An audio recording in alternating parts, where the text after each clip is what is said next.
दोस्तों, आइए सीखते हैं 2025 के दूसरी पाली में पूछे गए मैथ के 51वां ऑब्जेक्टिव को। दोस्तों, आप यहां देख रहे हैं ये सेट जी का 51वां सवाल है। पी के किस मान के लिए द्विघात समीकरण px² - 2x + 3 = 0 के मूल वास्तविक और समान है। ए में क्या दिया है 1/3, बी में क्या दिया है 1/4, सी में क्या दिया है 1/5 और डी में क्या दिया है 1/2। दोस्तों, डिस्क्रिप्शन में क्या किया है, प्लेलिस्ट लगा दिया है। पहला और दूसरा प्लेलिस्ट 2025 के प्रथम पाली में और दूसरी पाली में पूछे गए मैथ के सवालों का।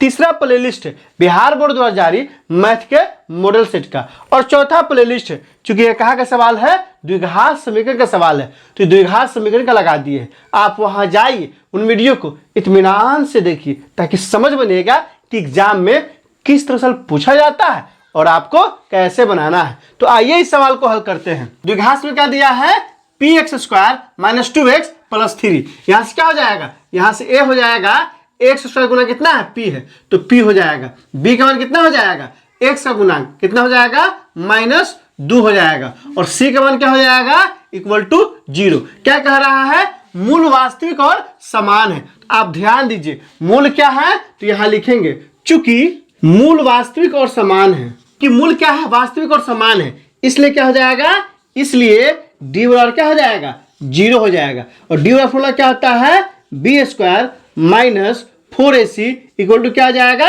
0। तो b का मान यहाँ कितना दिया है -2 दिया है, यहाँ से क्या हो जाएगा -2 का स्क्वायर -4 है तो 4, a का मान कितना है तो a का मान है p तो p हो जाएगा और गुने c का मान कितना है तो c का मान कितना है दोस्तों, तो c का मान यहाँ है +3 तो यहाँ क्या हो जाएगा 3 हो जाएगा। तो c 3 है ना, तो यहाँ से 3 = क्या आ गया 0। अब यहाँ से ध्यान दीजिए, -2 का स्क्वायर कितना हो जाएगा 4 हो जाएगा और ये कितना हो जाएगा -4 × 12p = क्या आ गया 0 आ गया। अब यहाँ से क्या करेंगे, इसको इस पार से उस पार ले जाएंगे। जैसे ही उस पार ले जाएंगे ना तो यहाँ से 4 बच जाएगा, तो यहाँ से हो जाएगा 4 बराबर ये कितना है दोस्तों 12p है ना, उधर जाएगा तो हो जाएगा 12p। क्यों हो जाएगा, क्योंकि इधर क्या था माइनस में, इधर तो 0 था, उस पर ले गए हैं तो माइनस से प्लस में हो गया है।